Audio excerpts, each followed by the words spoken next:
이제 노동시장 문제를 얘기하는데 사실 노동시장 문제가 굉장히 복잡해요. 특히 그 노동시장에 밖에 있다가 이제 들어가는 처음에 이제 진입할 때 청년들 문제 있지 않습니까? 청년들 문제, 그다음에 끝나고 나오는 이제 노인들의 문제, 그다음에 중간에 이제 실업자 문제가 있는데 노동시장 이제 밖에 있는 사람들의 문제도 굉장히 심각한 것 같고요. 그다음에 이제 노동시장 이제 들어갔을 때 정규직, 비정규직 이렇게 나누게 되는데 제 느낌은 좀 이렇습니다. 약간 이게 신분화되는 느낌이 좀 들어요.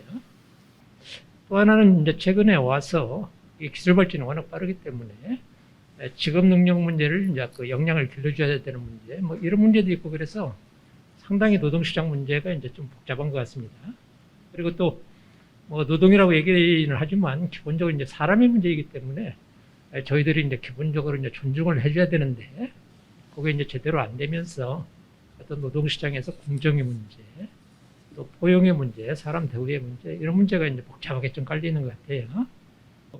요즘에 사실 대전환을 둘러싸고 지금 그 디지털 대전환하고 탄소 중립 굉장히 중요한 이슈인데요. 이 문제는 그래서 다루지 못했습니다.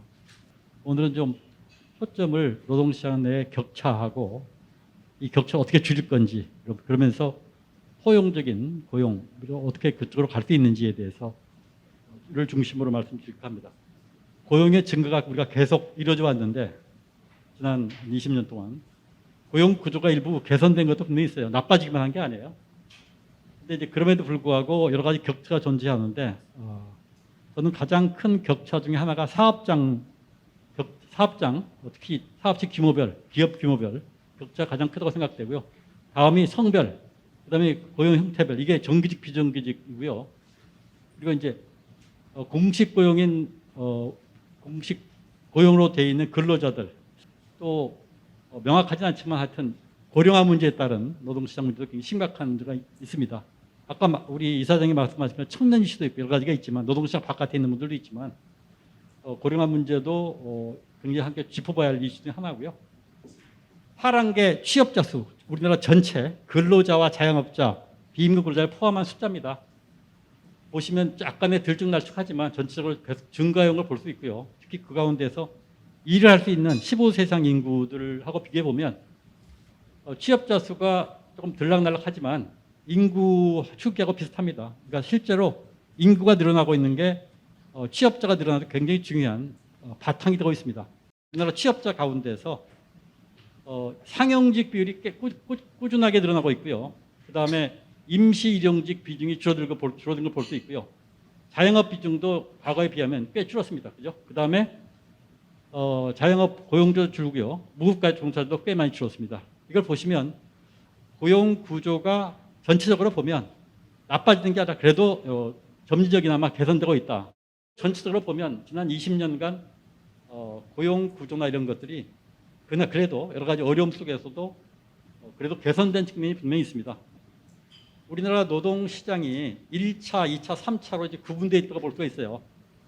우리나라 1차 노동시장이라고 할 수 있는 대기업의 정규직, 공공부문 정규직, 괜찮은 자영업자 이런 분들이 약 한 476만 명? 근로자로 따지면 한 23.3%고 취업자의 한 19.4% 정도가 요 1차 노동시장 흔히 대학을 나오고 나서 사람들이 들어가고자 하는 취업하고자 경쟁하는 쪽이 이쪽입니다.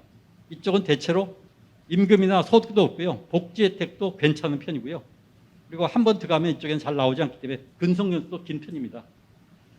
2차 노동시장이라고 하기도 하고 2차 또는 3차로 구분해서 하기도 하는데 근로자의 77.4%, 그 다음에 취업자의 81.3%가 이렇게 되는데 우리나라에서 1차와 2차 노동시장 사이에 굉장히 격차 크고요. 또 하나는 양자 사이에 1차에서 2차로 가긴 쉬운데 2차에서 1차로 가기는 굉장히 어려운 사다리가 잘 놓여 있지 않는 또 가끔이나 많은 사람들이 2차로 가면 2차에 스톡이 되어 있는 이런 원래 굳어진 이런 구조를 갖고 있습니다. 사업체 규모별로 사실 임금 격차를 500명 이상과 500명 이하 미만을 보면 1980년대에는 사실 임금이 대기업이나 500명 이상이나 미만이나 비슷했어요.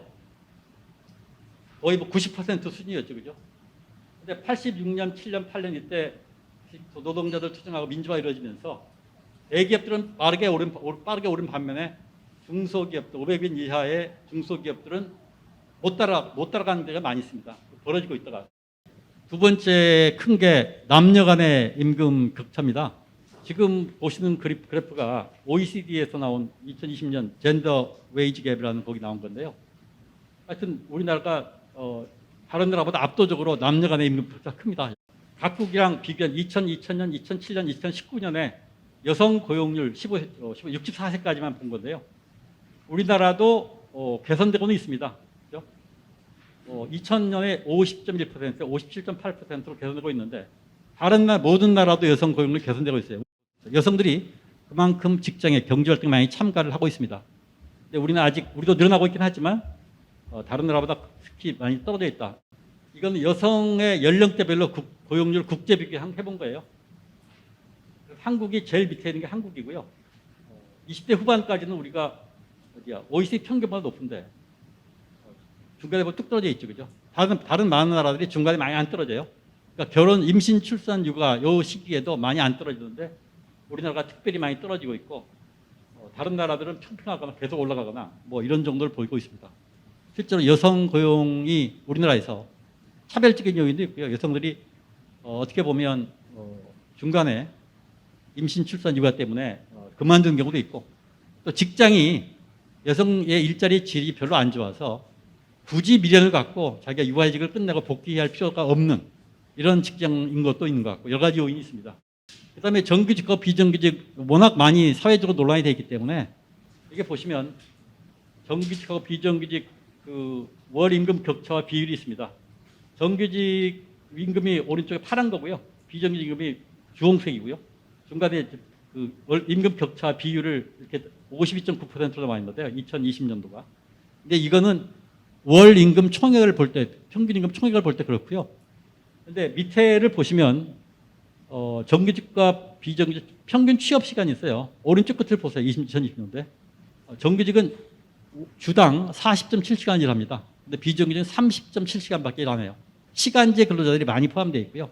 시간제 말고 다른 비정규직도 근로시간 작게 하기 때문에 월 임금으로 따지면 굉장히 차이가 큰데 이걸 시간당 임금으로 따지면 67.3% 정도가 됩니다. 70.1% 2020년 기준으로. 그러니까 실제로 아까 월 임금으로 본 거하고 비교해서 임금 격차가 이건 평균 임금이기 때문에 상여금까지 포함한 그렇게 생각보다 차이가 크긴 하지만 생각보다 그렇게 큰 이건 아닙니다. 이거는 남녀 간의 정규직하고 비정규직 간의 임금 격차 2020년 걸 좀 보세요. 그러니까 여성의 정규직이 남성의 비정규직보다 임금이 더 낮지요, 그죠? 시급으로 따지면 시급 총액으로는 비정규직 남성이 정규직 남성의 74.2%고 비정규직 여성이 정규직 여성의 77.1%다. 이렇게 볼 수가 있습니다. 그래서 앞에서 말씀드린 것처럼 사업체 규모별로, 그 다음에 남녀별로, 고용 형태별로 이런 걸 별로 굉장히 우리 사회에 이 노동시장의 어떻게 보면 격차 내지는 분절 구조가 굉장히 굳어져 있고 그게 격차가 굉장히 크다 이런 걸 말씀드릴 수가 있겠고요. 또 하나 우리 노동시장에서 굉장히 중요한 변수 중에 하나가 사실은 비임금 근로자, 자영업자들입니다. 전체적으로 보니까 우리나라 자영업자가 2020년 8월 달 기준으로 약 664만쯤 돼요. 그 중에서 108만 명 정도가 무급 가족 종사자예요. 우리나라 비중을 보시면 터키, 멕시코, 브라질이랑 보다는 낮지만 하여튼 다른 나라보다 훨씬 비중이 높아요. 그다음에 이제 고령자 문제를 좀 살펴볼게요. 고령자. 여기 보시면 비정규직 비율을 볼 수 있어요. 연령대별로. 물론 초기에 노동시장 초기 진입할 때 젊은 애들이 아르바이트 하기 때문에 비정규직 비율이 높아요.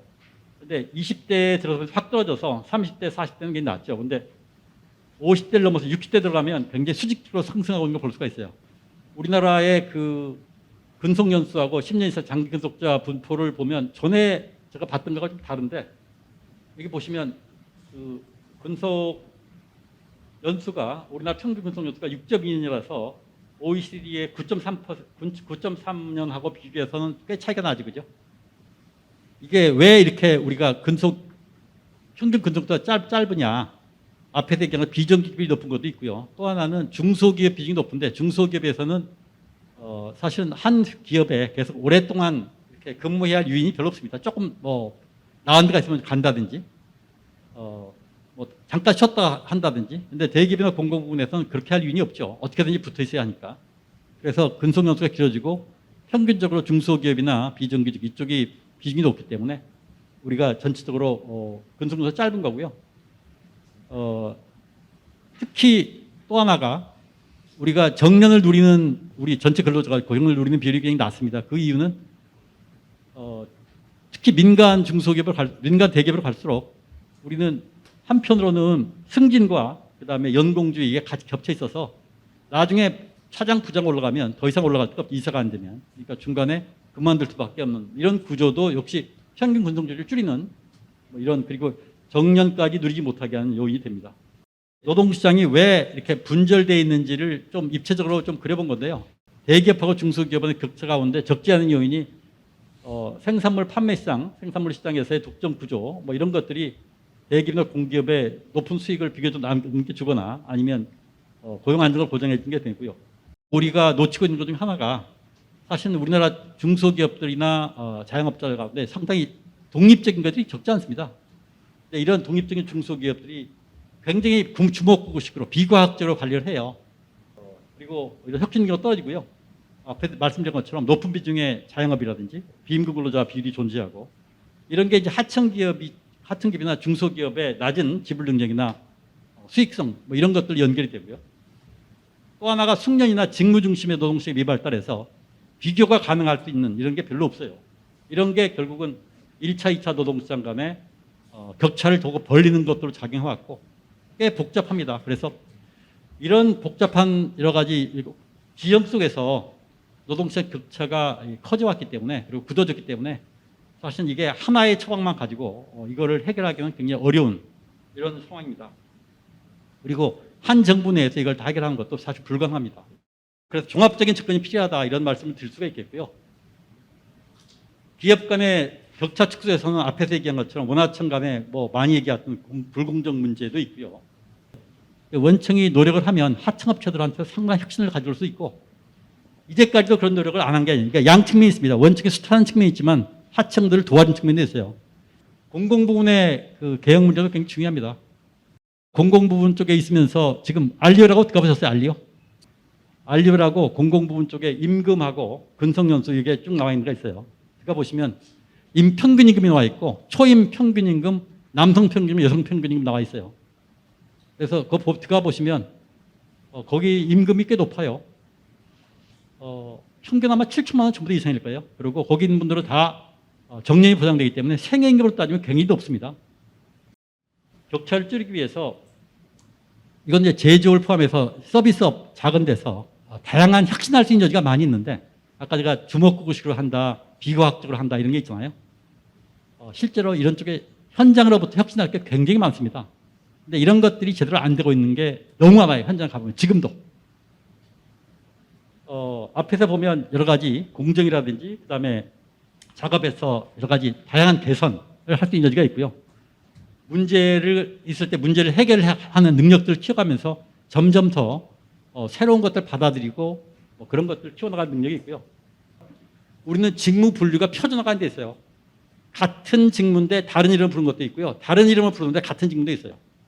그래서 직무를 분류를 표준화해서 하는 작업을 기본적으로 해야 하는데 조금 그래서 가령 이름이 어디는 인사관리자라고 어디는 총무라고 그러고 어디는 노무관리자라고 그러고 이게 다 다릅니다.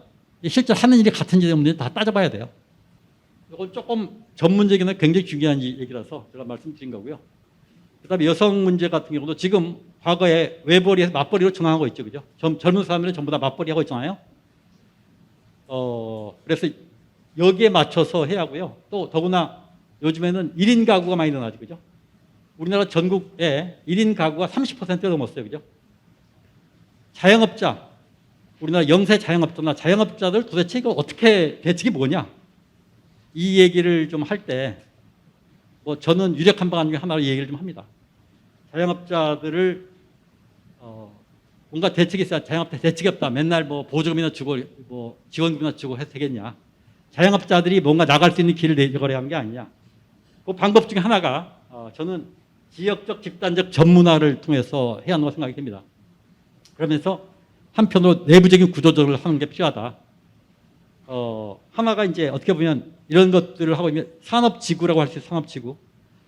우리나라의 산업지구가 생각보다 꽤 있습니다. 그런데 연구도 안 돼 있고 잘 내부적으로 안 돼 있어요. 개별적인 접근은 한계가 있다. 그리고 여러 가지 서비스 센터 같은 걸 만들어서 반공공재, 세미 파블릭 굿을 만들자. 세미 파블릭 굿이라는 게 가령 신제품 개발, 제품 개선, 시장 정보, 그다음에 공동 브랜드 개발, 외국의 입찰 정보, 외국의 해외가 있을 때, 박람회가 있을 때가 참여하는 거, 기술 표준 정보, 뭐 테스트 시설, 뭐 이런 것들을 다 혼자 못 하잖아요. 일부는 하고 있어요. 가령 우리 뿌리산업 같은 경우는 비싼 테스트 시설 같은 거 같이 하고 있습니다. 고령화 문제가 있는데, 그리고 이거는 현재 세대들한테는 좀 저항감이 있을 수 있습니다. 이건 차차 할 수밖에 없어요.